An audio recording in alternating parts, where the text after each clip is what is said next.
বুধবার সাত সকালে হুড়মুড়িয়ে ভেঙে পড়ল কালভার্ট। মেম্বার প্রধান নতুন কালভার্টের টোপ দিয়ে ভোট নিয়ে যায়, কিন্তু জিতে নেওয়ার পর গাল ভরা দেওয়া প্রতিশ্রুতি ভুলে যায় বলে অভিযোগ স্থানীয়দের। দ্রুত কালভার্ট না করে দিলে পঞ্চায়েত ঘেরাওয়ের হুঁশিয়ারি স্থানীয়দের। কালভার্টে রাখা ভুটভুটি ভ্যান নিচে পড়ে যায়, তবে হতাহতের কোনো খবর নেই। মালদার মানিকচক ব্লকের এনায়েতপুরের কলোনি এলাকায় দীর্ঘদিন ধরে কালভার্ট জরাজীর্ণ অবস্থায় রয়েছে। কালভার্ট ভেঙে পড়ায় কলোনি এলাকায় বসবাসকারী প্রায় 5 শতাধিক মানুষ এনায়েতপুর থেকে সংযোগ বিচ্ছিন্ন হয়ে পড়ল। কলোনি এলাকার বাসিন্দা রাশিদা বিবি বলেন, অনেক দিন থেকে এই কালভার্ট ভাঙাচোরা ছিল, নড়বড় করছিল, হঠাৎ আজ সকালে ভেঙে পড়ে। কালভার্টের ওপরে রাখা একটি ভুটভুটি ভ্যান গর্তে পড়ে যায়। কালভার্ট করে দিব বলে মেম্বার প্রধানরা বারবার আশ্বাস দেয়, কিন্তু ভোট নিয়ে চলে যায়, কাজের কাজ কিছুই হয় না। কলোনিতে আমরা শিশু বয়স্ক নিয়ে প্রায় 500 জন বাস করি। এখন ছেলে মেয়েরা স্কুল কি করে যাবে? আমরা নিত্য প্রয়োজনীয় কাজে কিভাবে যাব? দ্রুত কাজ না করলে পঞ্চায়েত ঘেরাও করব। এই প্রসঙ্গে স্থানীয় তৃণমূলের গ্রাম পঞ্চায়েত সদস্য মোহাম্মদ হাসান আলী বিগত কংগ্রেসের পঞ্চায়েত সদস্যের ঘাড়ে দায় ঠেলে দিয়ে বলেন, আমি ভাঙা কালভার্ট দেখে এসেছি। জনপ্রতিনিধি হওয়ার পরপরই অ্যানুয়াল অ্যাকশন প্ল্যানে কলোনি এলাকার রাস্তা এবং কালভার্টের কাজ দিয়েছি, দ্রুত টেন্ডার হয়ে কাজ করে দেওয়া হবে। বিগত কংগ্রেসের গ্রাম পঞ্চায়েত সদস্য জরাজীর্ণ কালভার্টের জন্য কিছুই করেনি। আমি বিষয়টা প্রধানকে জানিয়েছি। বর্তমানে যাতায়াতের জন্য 2-4 দিনের মধ্যেই বাসের সাঁকো তৈরি করে দেওয়া হবে। যে হঠাৎ করে ব্রিজটা পড়ে গেল, ওখানে একটা ভুটভুটি ছিল দাঁড়িয়ে, ওটাও পড়ে গিয়েছে, ভেঙাচুরা হয়ে গেছে। আবার এখন ড্রাইভারকে চোট লেগেছে? হ্যাঁ, চোট পায়ে ব্যথা হয়ে গেছে। এই ব্রিজের অবস্থাটা কেমন ছিল?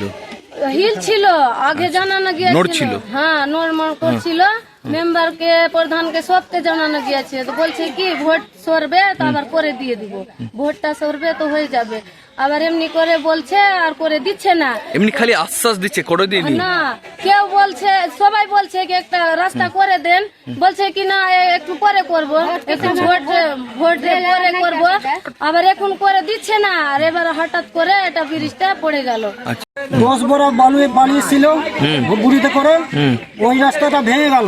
আচ্ছা, ব্রিজ ভেঙে গেল। হ্যাঁ, ভুটভুটিওয়ালার অসুবিধা হয়ে গেছে, খুব ঘাও হয়ে গেছে, চোট লেগেছে। আচ্ছা, এই রাস্তাটা প্রত্যেক 10 সাল থেকে বলছে মেম্বার মুখিয়াকে, কোনো দায়িত্ব নেই না। আজকে বলছে কি বানিয়ে দিব, কানেকশন হয়ে গেছে। ওই কানেকশন হয়েছে, আমরা 1000 লোক কোথায় যাব এখান থেকে? না হলে আমরা ব্লক ঘেরাও করব, পঞ্চায়েত ঘেরাও করব, রাস্তা ঘেরাও করব। হঠাৎ করে হুড়মুড়িয়ে ভেঙে পড়েছে, তাতে ভুটভুটি পড়ে গেছে, একজন আহত আছে, এমনটাই অভিযোগ। কি বলবেন?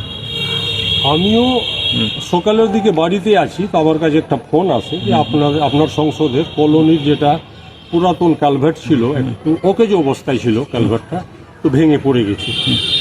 এবার শোনার পর আমি ওখানে গেলাম, গিয়ে দেখলাম যে কালভার্টের হাফ অংশটা পড়ে নিচে মাটিতে চলে গেছে, ভুটভুটিও তার সঙ্গে পড়েছিল, এবং মানুষ বিশেষ ক্ষতি হয়নি, মানুষকে ওখানকার লোকজন উদ্ধার করেছে। আমি জনপ্রতিনিধি হয়ে যাওয়ার পর কালভার্ট ওখানে বিগত 5 বছর থেকে ওকে যে অবস্থায় আছে, এবং কংগ্রেসের মেম্বার এই বুথের মেম্বার হয়ে 5 বছর মেম্বারগিরি চালিয়েছে, কিন্তু কালভার্টের কোনো গুরুত্ব কালভার্টের দিকে দেয়নি। তারপরে আমি মেম্বার হয়ে যাওয়ার পর প্রথমে আমি আমাদের অ্যানুয়াল অ্যাকশন প্ল্যানে ওই কালভার্ট এবং ওই রাস্তাটা ভাঙচুর যে আছে ওই রাস্তাও দিয়েছি। অ্যানুয়াল অ্যাকশন প্ল্যান পাস হয়ে চলে এসছে। এই কিছুদিনের মধ্যে টাকা ঢুকলে ওই রাস্তা এবং ওই কালভার্টটা কাজ শুরু হয়ে যায়।